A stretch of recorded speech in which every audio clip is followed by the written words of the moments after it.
I have decided something. What have you decided? I have decided that when we're born, we have a mommy and daddy, right? And then when we grow up and get married, we have children of our own. And then our children grow up and get married and have children. And so on and so on. So it's very important and very fun also to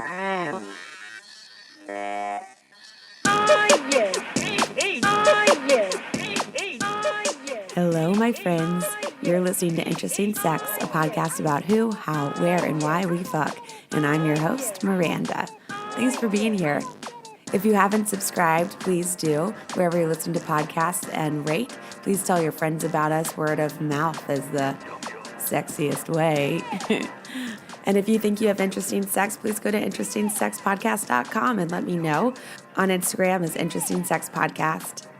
Today we have a really good episode. I'm talking to Kameleon. She's from The Factory radio shows The Vault. She's super sexy, super fun. They talk to people about sex and relationships as well on their show, so I thought I would talk to her some more about my show and get a little deeper into hers. We get into chronic masturbation, roleplay, exhibitionism, and dick colors. Like all sorts of fun stuff. So I look forward to you guys hearing this episode. Let's open our ears, our hearts, and our holes and give a nice warm welcome to Kameleon.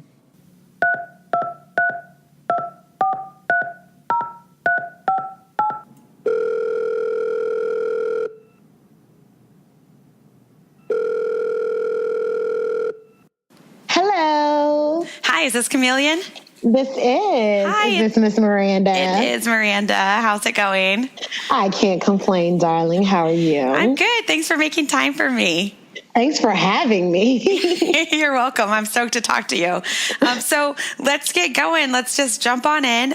Your name is Kameleon, and I want you to tell us who you are, how you were born, how you identify, and who you are sexually on the planet Earth. I am Kameleon. I was born a female, identify as female. I am bisexual and sometimes feel a little bit more trisexual as I'm finding out.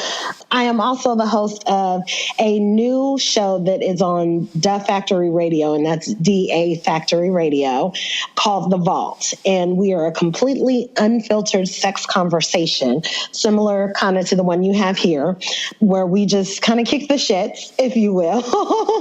We sit around and talk about topics that in our community may not necessarily be as openly and readily discussed as they are in other communities. So we trying to break the taboo and stereotypes when it comes to African Americans and open discussions about sex. So. Okay, so when you say our community, that was my next question. It is the African American community. Yes, okay. Yes. So you said something that I've never heard before. You said, I'm bisexual, but now I'm thinking I'm trisexual. What is this?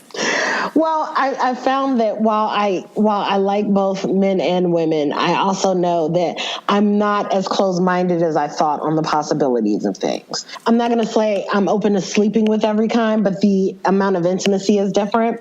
So I'm learning to look at people as just people and well beyond their sexual orientation and who they are.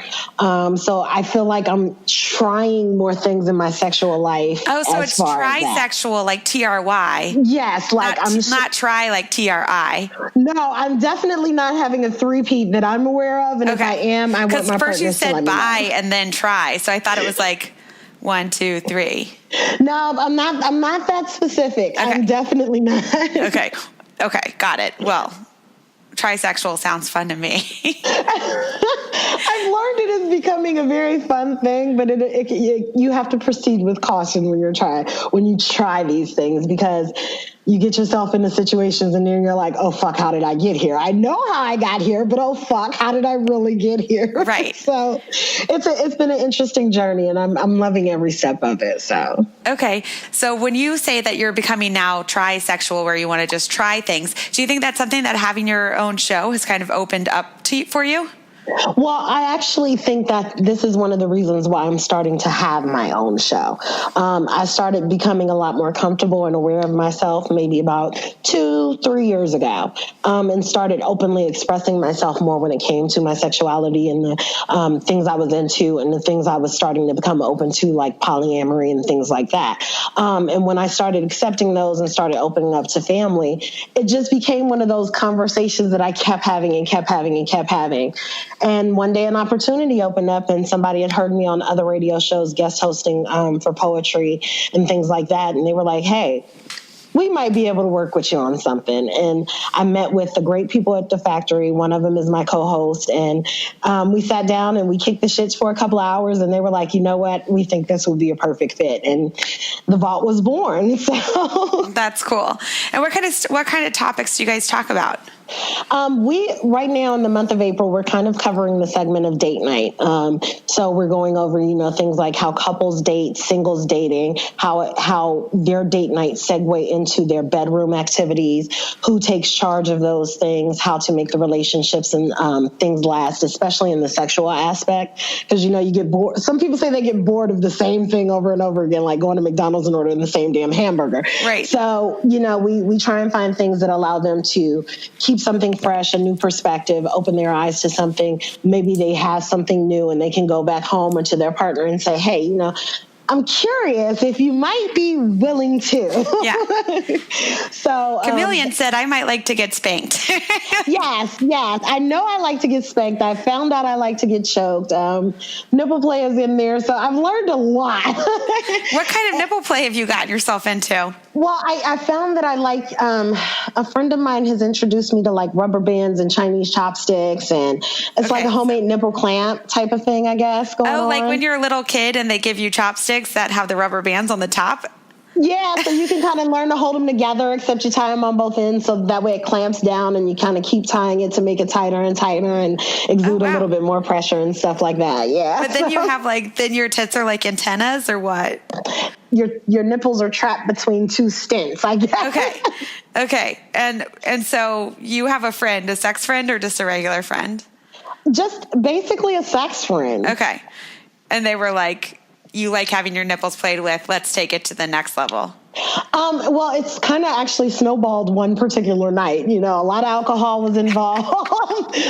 No work the next day. Right. A lot of people get to experiment that way. And we were in the midst of doing some things, and he pinched my nipples a little hard, and then he pinched them harder, and then harder, and then whacked them around a couple of times, and it didn't deter me. He found it made me a little bit more excited and a little bit more wet and stuff like that. So all of a sudden he's like, hey, you got some chopsticks?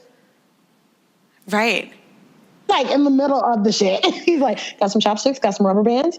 I'm like, yeah. And the next thing I know, I've got chopsticks, rubber bands, and shit attached to my nipples. And it was great. And then he bit them a little bit. And it was a nice experience. It created a new exciting orgasm for you?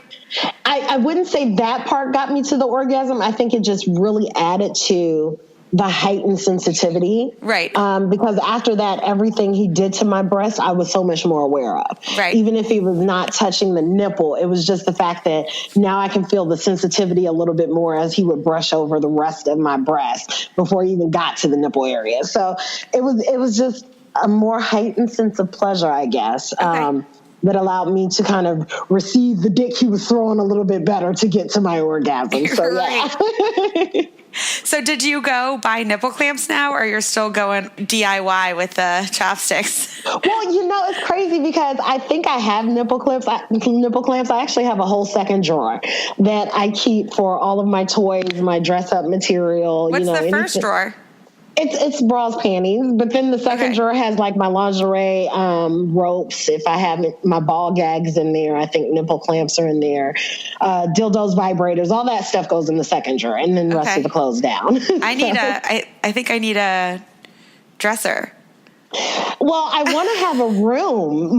One day my goal is to have like a whole room, like kind of 50 Shades of Grayish, I guess you will say, that has my table out there on display, so I can openly just go say, hey, let me flog you real quick, or let me paddle you real quick, and straddle this bar real quick for me. You don't need to say real quick. You can take your time, girl. But sometimes I just want to do it real quick. I might leave you there for about 15 minutes and go do some dishes or something and come back and spank you again. Like, just so that way I feel like, hey, now you have to wait on me to be able to do what I want you to do. Okay, so this is your dominatrix side coming out.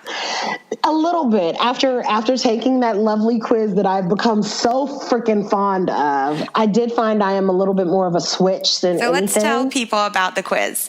There's a test that I found on FetLife that's called BDSMtest.org, where you answer all these questions. It takes like 10 minutes or so, and it kind of gives you an idea of how you fit into the realm of BDSM as a submissive or a masochist or like in pet play or little girl or like anything.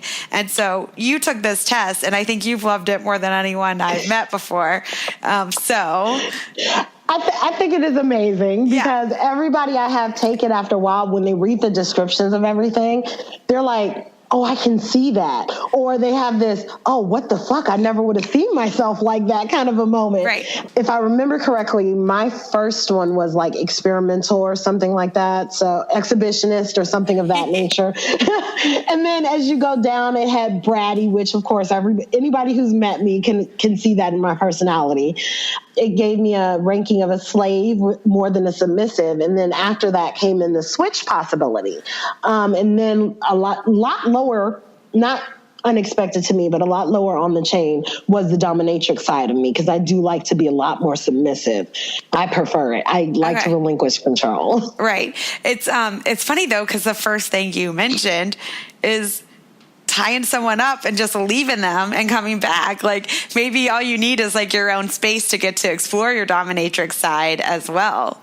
That's a great possibility. But I am much more, I think the problem for me with that is I prefer it to be done. Right. Like, I only want to occasionally have the ability to say, hey, I'm going to tie you up and leave you here, walk away, go cook dinner, and come back and spank you on your ass in about 20 minutes. Right. I only want that maybe once in a blue moon. But if somebody was to say, hey, I'm going to put you on this rack, I'm going to leave your ass here, and I'll be back when I'm back. I'm like, oh, okay. Yes, sir. Sure, why not? Yes. I enjoy it. Anytime. Anything else? That kind of thing. Okay. Yeah, I love that. Okay, so you started kind of exploring more of this world 2 to 3 years ago, you said? Yes, openly, like doing the research, I guess, behind it to kind of figure out where I stood in life and where I felt like I stood in my sexuality. Okay, were you married before, or you've always been single? Like, what's your age group that you live in? I am 37 and I am single. I've been single for a while now. I like it, but don't like it, like most single people. I'm very open to dating, but just haven't found the right person to lay in my space. So I prefer people I can kind of say, hey, can you come over and make me feel real good sexually, or, just cuddle with me for a little bit and then leave. I've gotten to that point. But do you use the same people for that? It depends. Like my friend who usually comes over, I don't call him when I need the companionship as much. He doesn't give me that kind of a vibe. So I don't seek him in my space in that way. But when I want to have, a little bit of punishment, or I want to feel like I'm going to be berated a little bit, or I want to feel like I've been a good girl for the week and, daddy's there to make me feel better, I reach out to him. Okay. If I just want to feel loved and affection like that pretty pillow princess or, that housewife type of thing, then I call somebody else. If I just really want somebody to cuddle with, there's another call I make. So right. And they just don't all have the same purposes, unfortunately. Right. So I just But you get everything that you need for now. I try to. Yeah. I'm being very selfish. I've learned to be very selfish because I'm usually very selfless. So I'm being very selfish in myself and in my time and in my space, but I'm still very selfless in my sexuality. How does your cuddle friend feel? He's like, all these other guys get to fuck you, I'm the cuddle friend, or does he not know? He kind of knows, and so does she, because I kind of have one of each. Oh yeah, I forgot. Sorry, I didn't mean to assume. No, it's okay. It's okay. But I think they know that we're very good friends. And that's what we value more so in each other than anything. So they're okay with the fact that they can come over, lay on the couch and just Netflix and chill with me or cuddle up or, play board games or whatever the case is. And they're okay with that. Right. So I'm okay with it. I try not to lie to people about anything I've got going on. Right. Because I feel like that creates a very hostile situation. And one of the things I'm very big on is don't take my choice away from me. So I don't like for others to not have their choice as well. So I try to be as open as possible without hurting people. Right. So do you consider yourself right now as poly, or just like you're just dating or barely even dating right now? You're just kind of like getting needs met as you move into the next phase. I'm kind of just getting needs met as I'm moving to the next phase currently. That's not how I'd like it, but that's just the situation and the time we live in right now that this is my situation. But I feel like, and this is why I say it's kind of a tricky situation for my sexuality and relationships, because I feel like I'm becoming more poly. I'm much more open to the ideal. I used to joke for years about having a girlfriend and a husband and sleeping in the same bed with them both. Everybody was like, oh, you're just greedy. And I was like, no, I was like, if he can't help me or if he can't love me like I want to be loved, I have her. And if she can't do it, I have him. And if I'm mad at either one of them, I have both of them. It was a fulfillment that I don't think you get too many places. And I said it on my show. If I marry a man being bisexual, he's never going to be able to fulfill every aspect of me that I need him to fulfill in order for me to be completely satisfied. So with that being said, I kind of feel like I do need to be in a poly kind of a relationship, but I'm selfish. So she can be my girlfriend, but I only want to share when I want to share. It sounds selfish, but I was watching on Polyamory that this is actually something where some of these pods and relationships have it set up that way. Right. But then you might not get to have them snuggle with you at the same time. You might have to keep those relationships separate unless you're having a threesome or something. See, and I don't mind keeping them separate, but at the same time, I do want those moments where I can be in the middle of my cream pie.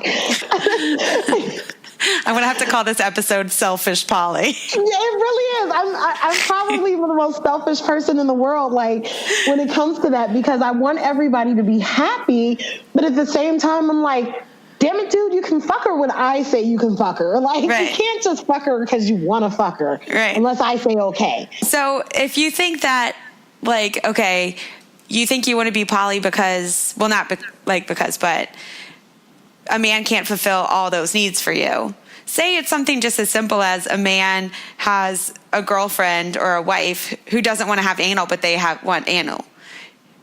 Do you think that's okay for them to be poly? Like, I don't know if anyone is going to have everything ever met by one partner. And I think we put a lot on our partners to meet everything. That might not be possible.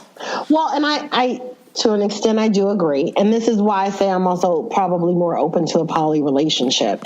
Because for me, I feel like while everybody can't meet everything that you want out of a relationship, most people do settle. But the thing about it is, if I find somebody who is open and willing to go into a lifestyle with me where he understands that I'm going to have somebody else, that more than likely is going to be the person I'm going to be with forever anyway. While I laugh and joke about this, I want to marry a man. I want to have a husband. I want to do the whole 9 yards, but I do want to have a girlfriend. I do want to have a third companion, not just for sexual activities, but for those moments where I can't talk to him and I can't talk to my girlfriends or, things like that. So I don't believe everybody's going to meet it. I believe people are going to settle. But as we talked about in the beginning, we live in this wonderful day and age where we don't have to have that as the only option anymore. We can openly have these relationships that allow us to invite other people in. So I think because of that, I love monogamy. But I also feel like if you're not a monogamous person, then you shouldn't be in a monogamous relationship. Agreed, right. Because someone's just going to get hurt. Exactly. And I've done the monogamous relationships. I've been very monogamous all of my life. But at this point in my life, I know I'm at a point where although everything is not going to be met by everybody, I want to open enough relationship to where I can have 95% of my needs be met by the people I'm with. And it doesn't have to be a person, because I'm starting to believe that while we may fall in love with one person, we still love 1,000,003 other people. And that's the difference. We settle or we end up with the one we're in love with, but we may also find love within other people. So it makes it hard for me to accept the ideal these days that I should be in a relationship where I can only give all of this love, fun sex, and goodness and laughter to one person, and that person still be satisfied with me too. I would be satisfied with you. Aww. I'm a handful. I am. Why would anybody? How could anybody handle more? I keep telling people I'm not only bisexual, I'm bipolar. So you've got a lot of stuff you got to work with here, people. I can give you personalities. Is a bipolar thing a joke or for reals? It is actually for real. I was diagnosed about 2 years ago. Because I have bipolar too. Not yes. bipolar also, but bipolar too. I think it's categorized as bipolar too. I'm hypermanic. Bipolar too. Yeah, so that's where a lot of this kind of came in at. When I started, I knew for years something wasn't right. Yeah. But when I actually decided to seek treatment and got diagnosis and things like that, I was kind of on the last edge. But when I did it, it allowed me to understand a lot more things about me as well, including my hypersexual activity. Right. I've been hypersexual all of my life, and it's not anything I'm ashamed of. I don't have as many regrets as people would think that I should have in this whole life of mine.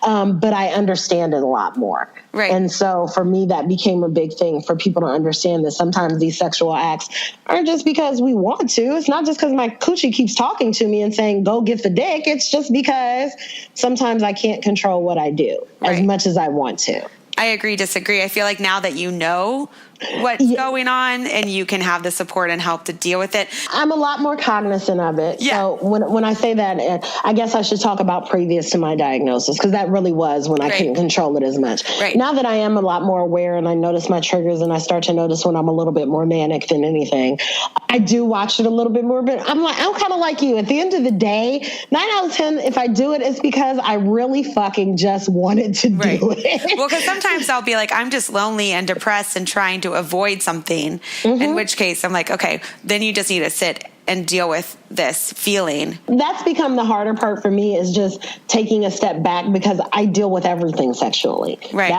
That was my release for everything. That's how I got myself into a lot of situations. That's how I learned about a lot of things, was sexually. So for me to be able to kind of have to separate that and actually stop and say, okay, are you fucking this guy because you really want to fuck this guy? Are you giving her head because you enjoy the way she is and being around her? Or do you just want somebody to make you feel like somebody gives a shit?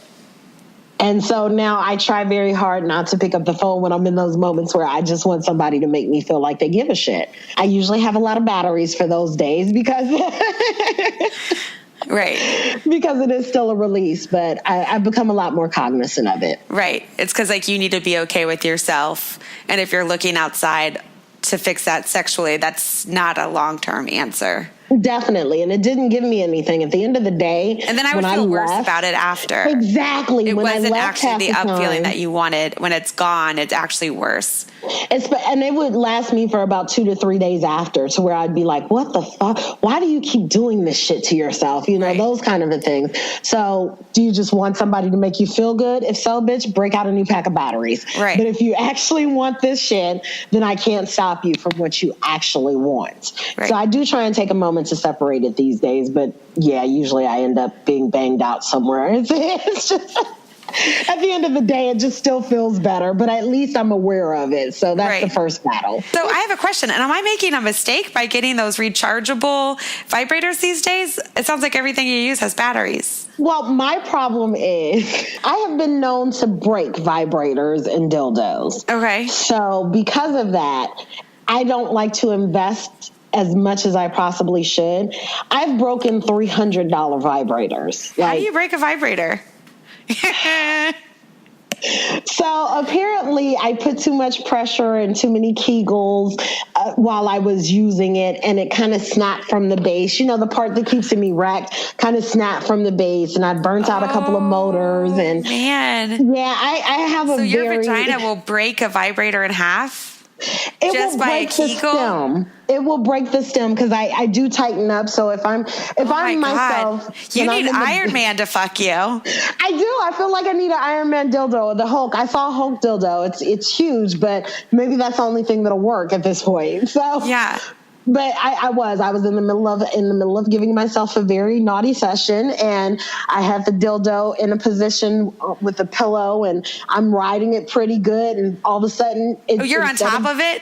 You're like Yes. having a full scene with yourself. I was having a full scene with myself, and I've got a mirror that sits on the side of my bed so I can watch and all that other stuff. Oh man, that's so hot. And I've got one in the living room, so when I fuck on the floor, I can actually watch myself in the living room. Yeah. So I've got them kind of everywhere. I've got a lovely one right here near the TV, so I have like little camping nights on the floor, and we'll get dressed up in like onesies and stuff like that, like we're kids.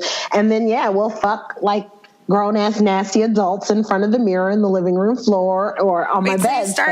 Do you literally start out like a little girl? Like, do you identify as an LG like a little girl, or that's just like kind of a fun thing that you do to set it up as more of role play? I think it's more of a fun thing I do as role play. Okay. And because it does depend on who I'm with as to what role I take on. I have been, like I said, in the onesies, probably like middle school age kind of a girl. I have schoolgirl outfits. I have naughty nurses outfits. I have maids outfits. I've been dressed up like an old lady once before. Shut up. Who did you dress up like an old lady for? How old were you and what was your outfit? I was literally probably like the 65-year-old woman in the grocery store that you see, except she was a hot mom with the tits that hadn't fallen. So she's that one that you look at and you're like, oh my God, somebody's grandmother is at Walmart dressed like fucking that. Like I was that girl with the, I had. Were you in public? I was in public. Okay. So, Because sorry, I was just like, I didn't get that at first. And then I'm realizing, wait a second. Wait, she did this in real life. Okay. The request was that I go to Walmart. The request was? Every now and then we'll take a request, depending upon the person I'm with. And the request at that time was they wanted to they had this fantasy of having sex with older grandmother you'd like to fuck, kind of like a Miss Johnson Miss Parker off of Friday type of thing.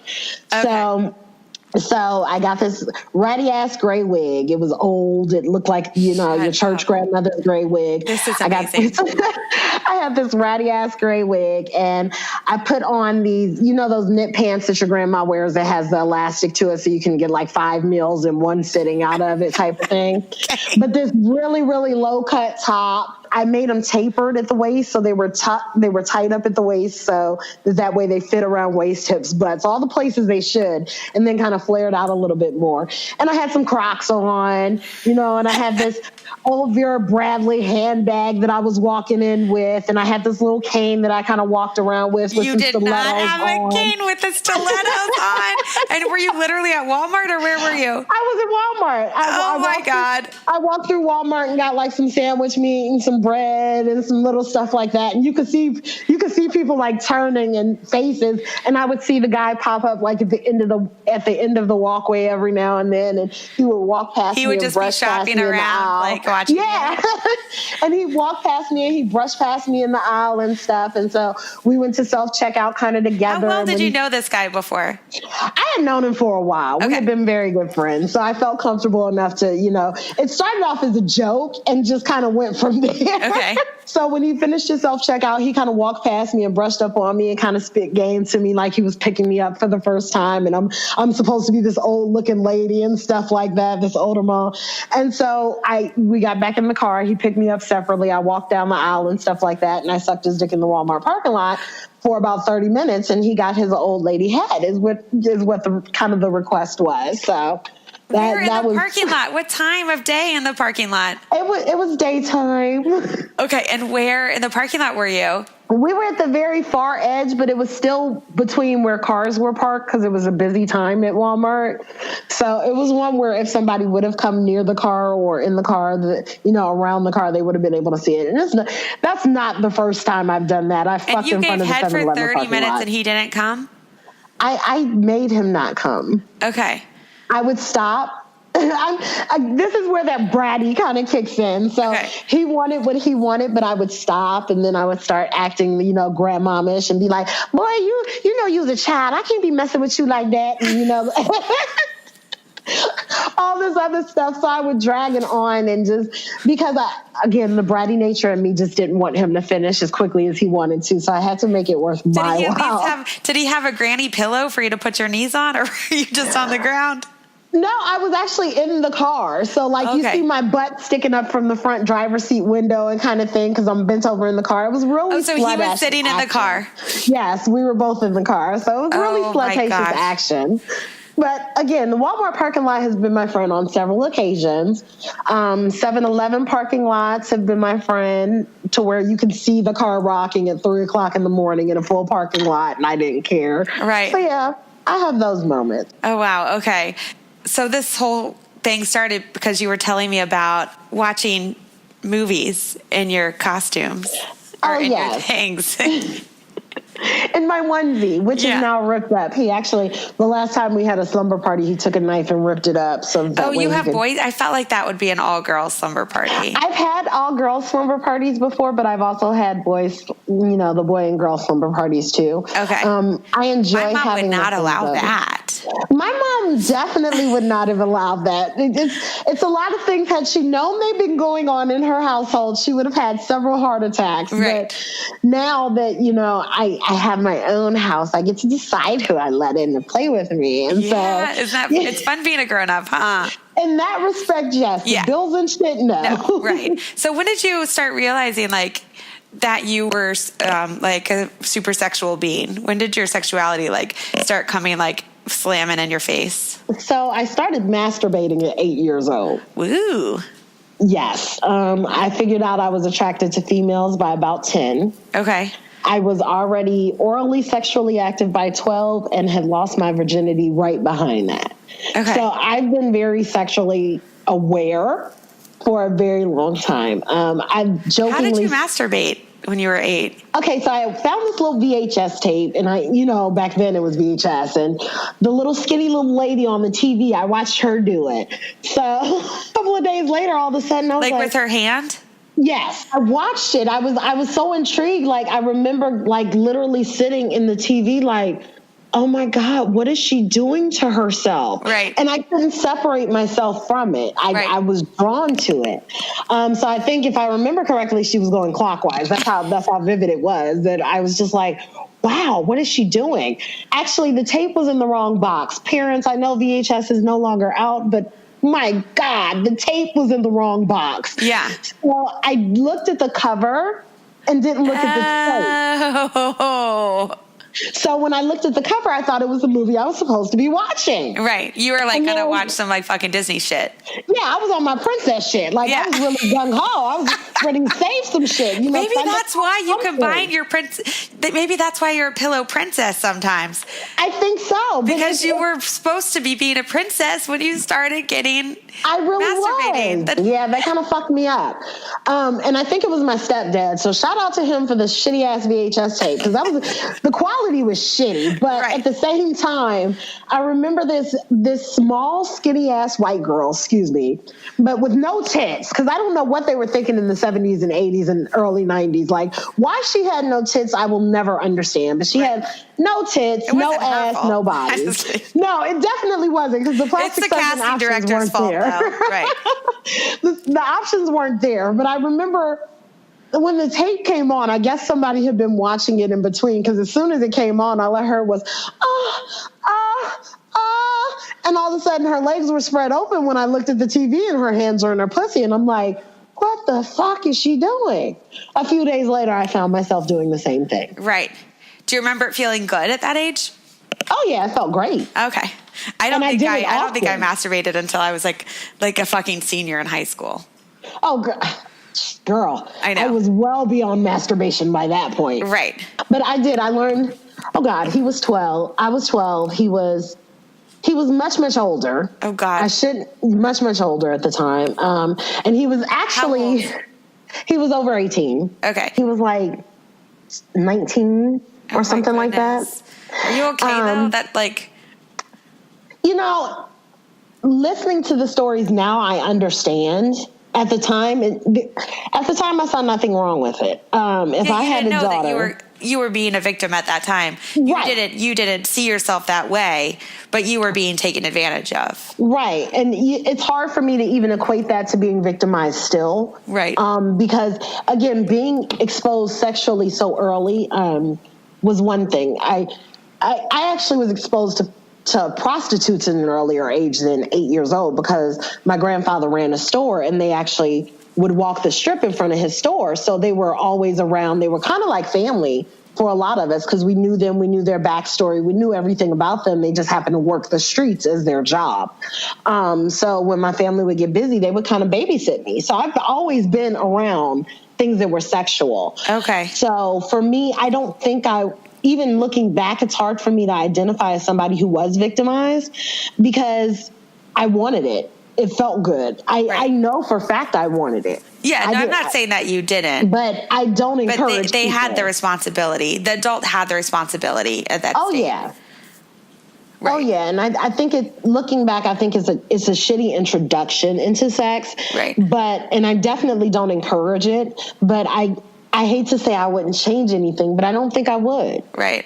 Because if I changed it, it would change a lot of who I became, and whether it's good, bad, or ugly. It brought me my son. It brought me great friends. It brought me great experiences. And I don't think I'd want to change those factors of me. And I think taking away those things can actually change who I would have become. And right. I'm happy with who I am. So yeah, I was very active. I think girls now call them thoughts. Call them what? They call them thoughts, that hole over there. I didn't know that word. Can you please say it one more time? Can you spell it?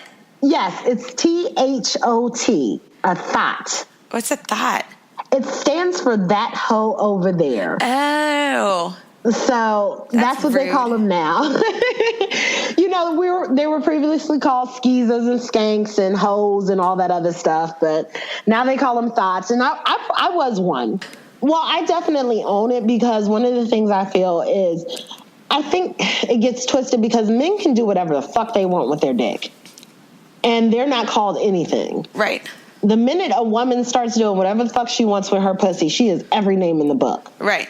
So if you're going to call me that, then I'm going to own that, because this is my pussy and I'm going to do what the fuck I want with it. Yes. Whether you like it or not. Yes. This is my mouth. These are my body parts. If I want to show them, if I want 15 million people to fill up on them, if I want the whole world to see it, it's my fucking business. So if you want to call me a hoe, if you want to call me a slut, a thought, I embrace it. You can't tell me who I am unless I give you permission. You don't affect me. Yeah. You didn't have to live this life. And shit, you probably couldn't handle it if you did. Yeah. I just thought of a fun question for you. Yes. What other things have you put inside your vagina besides a dick and dildos? Wine bottles. Okay. Well, I just knew there was things. I just knew it. It is so terrible. But, it's not terrible. I love it. I was like, I can't wait to hear what she's put in her pussy. I've done wine bottles. Any kind of alcohol bottle I feel like was prevalent, because I always wanted to see how much I could kind of get in there. Like God, that's terrible. I was that experimental. It's like, how big is it? That kind of thing. At one point in time of my life, I was able to insert not the huge wine bottle. I want not the 1.5 liter one. Right, just a regular bottle.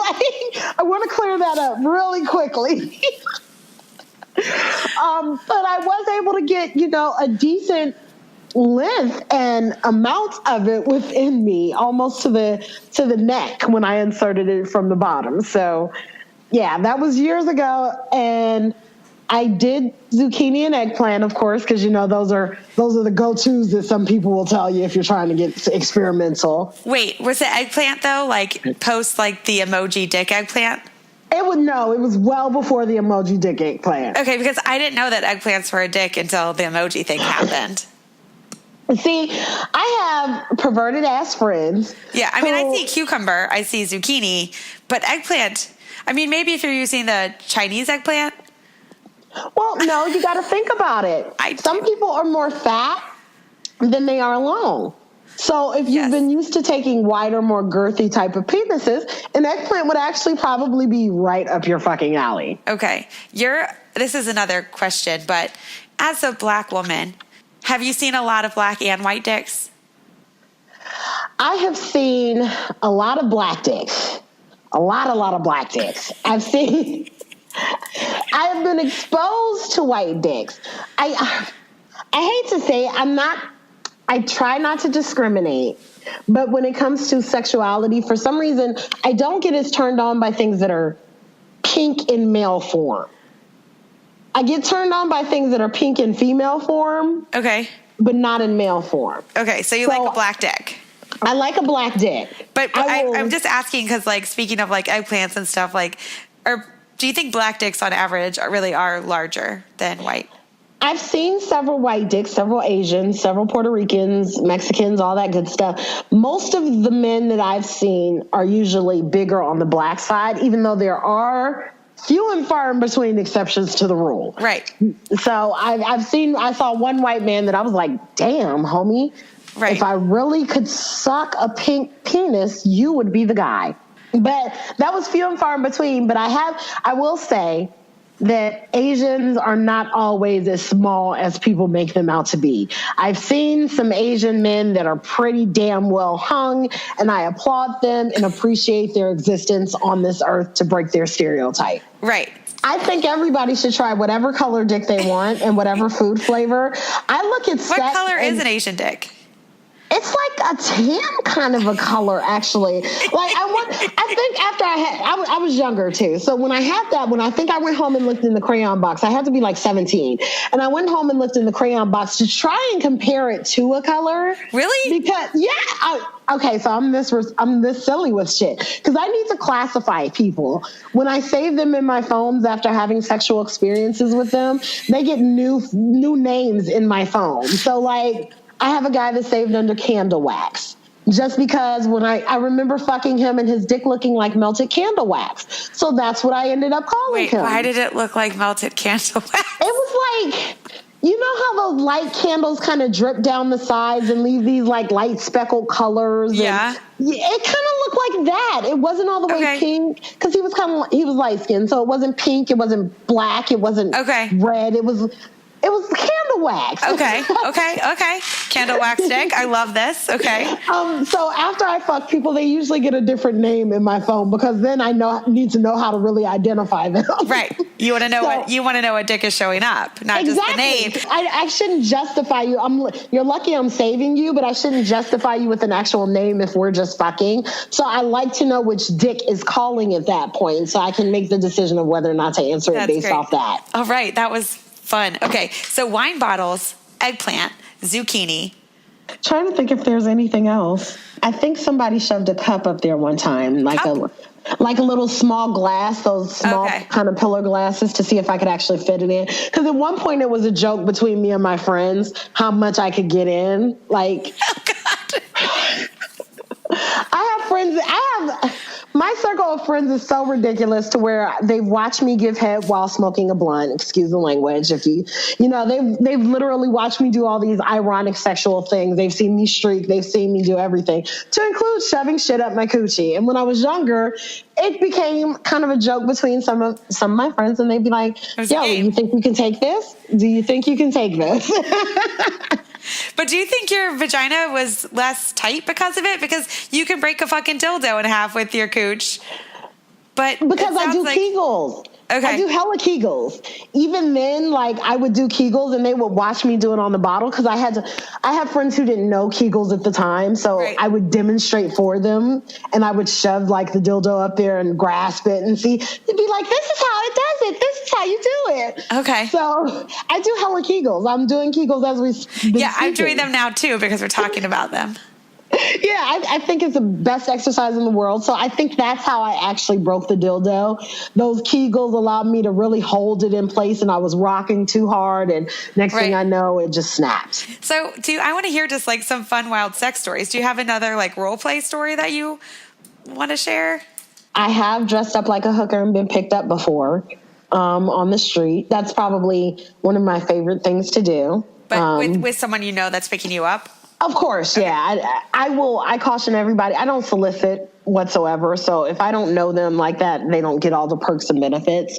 And my ex was very big on role play. So we've done it a couple of times in the Walmart parking lot where I've been the soccer mom that he just happened to pick up after the soccer game. Because you're an exhibitionist, right? You like to be maybe caught. I like to be outside, I think. Okay. I enjoy, one of my favorite scenes was when I had sex and gave head with my son's father off of the Potomac during the Cherry Blossom Festival down off of the GW. And you could see the boats just passing by, and we were in a very open spot where you could where I was like waving to people like, hi, I'm riding up and down and bouncing on the deck and I'm waving, hi. So you just have your clothes on and you're just like panties are off and you're riding him? No, well, I don't wear panties, so that makes it that much easier. But okay. I was ever? No, ever, unless it's that time of the month. Okay. I don't like panties. It constricts too much. Okay. Even when you're wearing jeans? Even when I like to feel the rubbing. So even when I'm wearing jeans, okay. I do have this thing because then I can kind of go back and forth when I'm sitting down and it kind of makes the friction there. Makes me all warm and happy. Okay. So Are you bald down there? I am. I do like to stay shaved. I don't grow that much hair anyway down there, so it's never been an issue with me. So It's always a lot. I keep it very low or very shaved. I prefer it that way. Okay. But usually if I'm outside, I try to be naked. Like, I like for people to see me, which is awkward because I don't like to be naked in most other aspects. Being a a little bit more heavy woman, a plus size woman, I don't necessarily like to always see myself naked. But when I'm having sex or when I'm around people that I'm attracted to, I strip down like it's nothing. Right. I'll play with myself in front of friends and they'll be like, really, bitch, we're doing this again. I'm like, look, I'm horny. You're here. We've known each other for years. Get over it. I don't know what you want me to do about this. I usually will go in the bathroom depending on where I'm at. I try to be as socially conscious as possible. You're like a kid that's like, Mom, I'm hungry. I'm hungry right now. Yes. Like, it's like, you're like, I'm horny this second. Need to touch myself. I am. I've done it at work. I've had to sneak in the bathrooms at work before. I've done it at my desk before when I was working by myself. Sometimes I've done it all over several of my offices. Lord, I like to do it when people are in the office, but I'm on break. Okay. I do. I am. I'm like a little kid. I have to have it. It's an itch that has to be scratched. It's kind of like its own demon, it feels like at times. Yeah. But as far as extreme sexual activities, my favorite story had to have been maybe about a year or so ago when I was driving back from Upper Marlboro, Maryland, back down here. And the guy that I was with at the time decided he wanted me to basically strip down as I was driving. And he began playing with me and eating me out and touching me, and then I began playing with myself, and then he was jacking.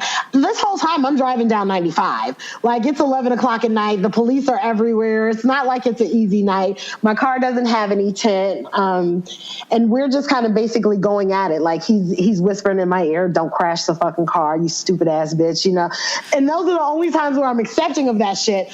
But he's like, don't crash the fucking car. Keep your eye on the road. You better not get us pulled over. That type of shit. And the whole time he's playing with me, and he's got a little bit of pepper spray on his hand, so it makes it all warm and it makes me a little uncomfortable. And he's playing with my ass and my pussy, and we're just 95 straight through until I couldn't take it anymore, and we got off. I want to say about Lorton, and I just ended up fucking the dog shit out of him in front of somebody's parking lot. There are people, I was like, I don't care. I sucked his dick for a little while, and then we ended up fucking, and you could see the car in front of us didn't drive off because you could see the camera like shooting at my car. And it was great. I came so many times. My head print was on the passenger side of my windshield for a very long time because it was like, because I could look over there. I did. And when I drive, sometimes I get horny even when I drive, so I'll put it on like cruise control and I'll just kind of spread my legs and start going for it. And I can look over there and I'm like, oh, that's right. That's where my head hit the windshield a couple of times. So I've got a big thing. I've done that a couple of times. I think I almost made one guy wreck because he was trying to keep up with me as he was watching me play with myself as I was driving down 95. And wow. So you're like a chronic driver masturbator. I am. It's a sad, sad habit. Like, and people tell you not to text when you drive, and you're like, texting and driving for me is much better. Like, you wouldn't want me to text and drive. I'm over here about to have a full-blown orgasm while on cruise control. Yeah. But there's just something about it. I spend a lot of my time in the car. I do a lot of driving. Again, you said it. I'm like a little kid. So once that itch started, it was like, oh my God, I got to do something because I can't focus. Right. When I start getting like that, I really can't focus. So until I relieve it, it becomes like a haunting. Okay. I don't, to the listeners, I don't recommend that in your own I don't car. either. I really don't. I really don't recommend it at all. Yeah. Aren't you just one big old bag of treats? I am. And when people look at me initially, they're like, people tell me all the time you exude sex before they even really get to, sit down with me or anything like that. You're also just a confident woman too, which is very sexy. Which is crazy because I'm not as confident as I actually appear to most people. Okay. And I think you experiencing some mental health issues can kind of understand that. Yeah. I put on a very, very, very confident front. I'm very, very good. But behind closed doors, I still have my insecurities. I still have a lot of things I have to pick myself up about. I think sexually, that's how I also release those. Right. I like and I dislike people who play with my fat rolls. Like, I appreciate them for loving every inch of me, but because I don't necessarily always love every inch of me, sometimes when you touch it, I'm like, bad boy, don't touch. That's when I get a little bit more dominating, is when I don't want you doing something and I'm like, no. Right. Not good. Go in the corner. Not going to keep sucking your dick. No, you have a 5-minute timeout. Those kind of things. That's when I become a little bit more dominant. Sexy. Sexy. Do you have a sexual bucket list or anything that you haven't really tried that you're like really wanting to try? So the top item on my bucket list is going to send me to the seat that's already reserved in hell for me, but it's just going to make sure I get there faster. Okay. I am ready. I really, and I want to give head. I have this oral thing, if you haven't noticed, but I want to give head in the pulpit while someone is giving a sermon. So I literally want to have the whole entire church there and be able to be sucking the reverend's dick from the pulpit, preferably, somebody I'm talking with. And then Do you know any reverends that this is a possibility for? No, which is why I really think that the universe is conspiring to make sure this never happens in my life. Right. That's a big bucket list thing. Like, that's not just something that you can just like hopefully find the right partner. Like, you have to really find someone very specific. I'm one of those people. Like, the church is on my bucket list heavy. Okay. But like not in the pulpit, but just like in the church. I have several places in the church. Okay. So I don't know. Psychologists would probably say that I have a thing with religion, and that's why I want to desecrate all over the house of the Lord or whatever the case may be. But I do. I have several areas within the church that all fall onto my bucket list. I've actually thought about seeing if I could possibly skydive and fuck at the same time. Me and my brother skydives, so we've discussed the possibility of, can that happen? Have you skydived before? No, but I want to just so I can fuck. Yeah, I've done it twice. Not sex skydiving, just skydiving. See, I want to skydive. But it is tandem. You could probably just put like when you tandem skydive, just like open up a butt flap, and then probably you would need to get the dick in your ass or wherever first before you jump. Right. But then you tighten the straps together, and then you like jump out and it's already in there. I don't know how the thrusting would be. I don't know if you even need thrusting. That it's in there. Falling, shit.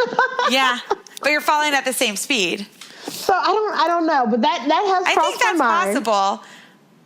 It's definitely crossed my mind. But I think it would need to be like doggy style, like, or anally, like the person is behind you, because that's when you tandem jump. Two people are on the same. I can get a missionary position out of that. You could maybe. You would just have to fasten the other way, but you would be on the same parachute. I might have to look into this some more. Yeah, talk to your brother, because I don't know if you're thinking two separate people on two separate parachutes, but when you're for a new skydiver, you jump with somebody connected to you. Right. The person that's connected to you has to be somebody that's a skydiver already, which might be just as hard to find as a reverend, but they're probably more open to it. And the wind is blowing so much, you'd have to have a special suit that you can open up, that you could get it inserted before you jump. I'm going to have to do some research on this, because it has become a hot button. I support it. I think it's very possible. I think I want to become a stripper for a day. just so I can be picked up by a John and be a real prostitute for a day. That sounds pretty sexy. I think that's a huge bucket list. I want to be that old lady that when she goes to the nursing homes that has the most raunchy stories to tell, and everybody wants to visit her because they're like, what the fuck was going on in her life? Yeah. Well, you've already fucked as an old lady, so I'm sure you won't be just telling stories when you are an old lady. You will be fucking even more, because that's what nursing homes want these days anyway. Well, they're trying to finish off their bucket lists too before they die.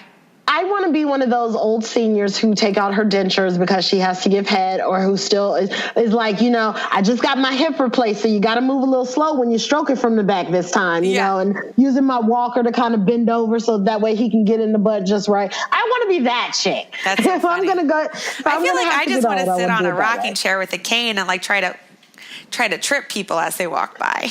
Oh, girl. And I want to eat dinner at 4:00. You're going to have to come visit me, because I want to have shots at 2:00 in the afternoon, 10:00 in the morning. I want to put something in the air by 9 a.m. I want to be out and partying somewhere. I feel like if I stop, I'm going to die. Right.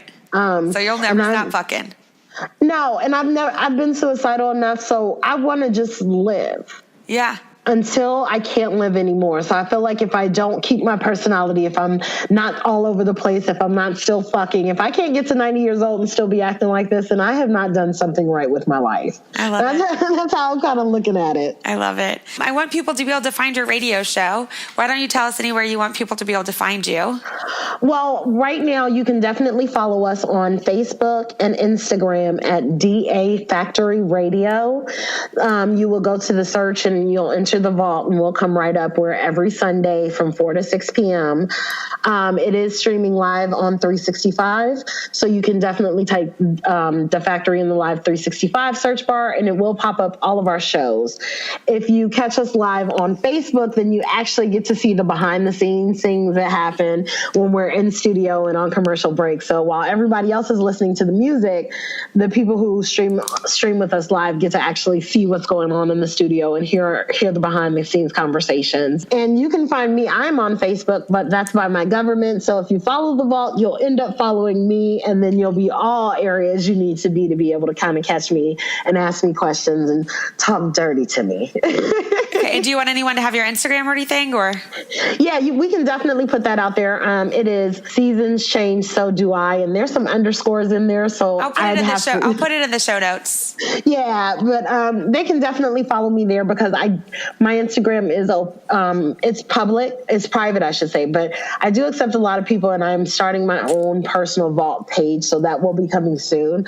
Okay, cool. Well, thank you so much for being here. I knew you were fun, but I didn't know you were this fun. And I look forward to us getting together again sometime soon. Yes, definitely. I appreciate you having me. This has been amazing. And I know that as soon as this phone call's over, you're probably going to go touch yourself. I will probably be masturbating to some of your sex stories too. Yay! That makes me happy when people masturbate to me. You're laughing, but that is one of my biggest joys. When people look at me and they're like, I masturbated to you. I'm like, fuck yeah, you did. I'm doing something right. Good job. That's amazing. That's amazing. Thanks so much for being here, and I'll talk to you soon. Yes. Okay. All right. Bye. Bye. Wow. Girl's got goals. Thank God she answered the phone. Can you imagine where our lives would be right now without that conversation? Because now that I've had that conversation, I don't think there's any going back. Please check her out on the Factory Radio shows, The Vault. She's super cool. Her show's really fun, and I've actually gotten to be a guest on it before. Love, love, love. Please share my podcast with your friends. I'm still a young little baby podcast, and I'm still growing, and I love all your support and your messages. It keeps me going, and I hope you love this show as much as I do, so please share it. Go to InterestingSexPodcast.com. We have some fun gifts there. Some guests that have been here before might make things, like Petus Maximus makes floggers. There's all sorts of cool stuff there, so check it out. And follow me on Instagram, Interesting Sex Podcast. Let's take a second to remember how fortunate we are that we get to live in a time and in a place that we get to have sex with who and how we want, and that not everybody has that opportunity. I don't think there's anything worse than a child being put into sex trafficking. 10% of any proceeds from this show will go to help stop sex and human trafficking. Thank you so much for your support. I love you guys. Can't wait to see you next Tuesday to find out what the pussy drags in. Thank you to the band 41 for this really fun song, 41music.net. Bow wow.